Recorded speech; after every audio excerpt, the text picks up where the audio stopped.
Let's take a closer look at the step sequence mode. This is where you're going to start sequencing your patterns. With pattern mode selected, press play, and we begin looping around our pattern. You can add steps by pressing on the pads, and remove them by pressing again. And you can see that everything matches the channel rack in FL Studio. Let's add some hi-hats.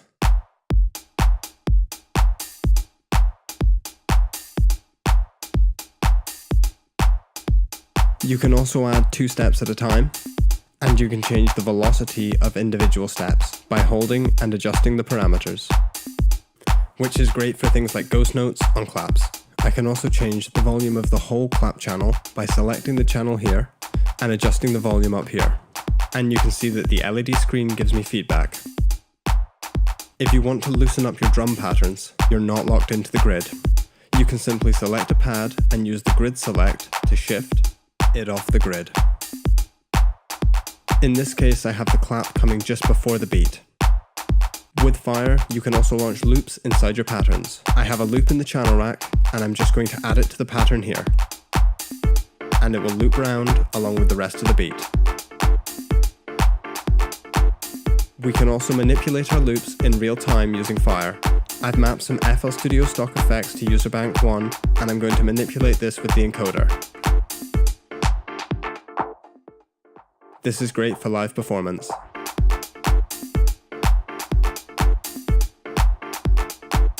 Now let's add a bass line to our track by using note mode. I select the bass by pressing Alt and rotating the selection encoder until the channel bass is selected. Now I'm ready to record.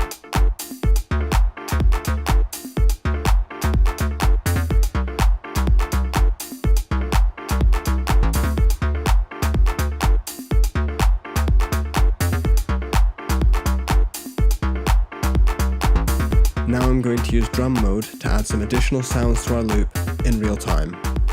This gives me access to the classic 16 pad layout with my samples loaded in the FPC.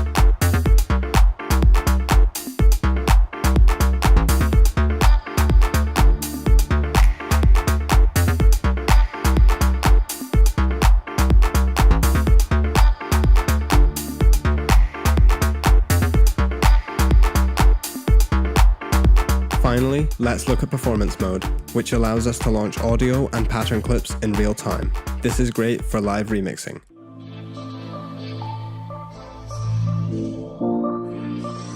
We can launch additional patterns and clips.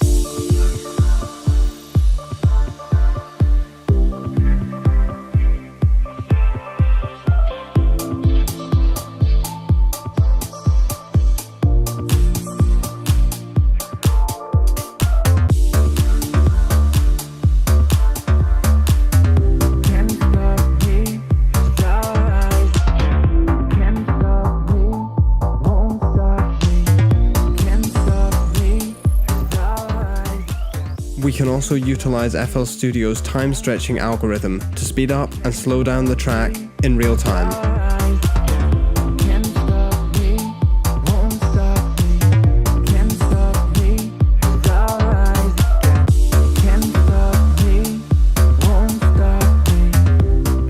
This is great for DJ, live performance, and remixing.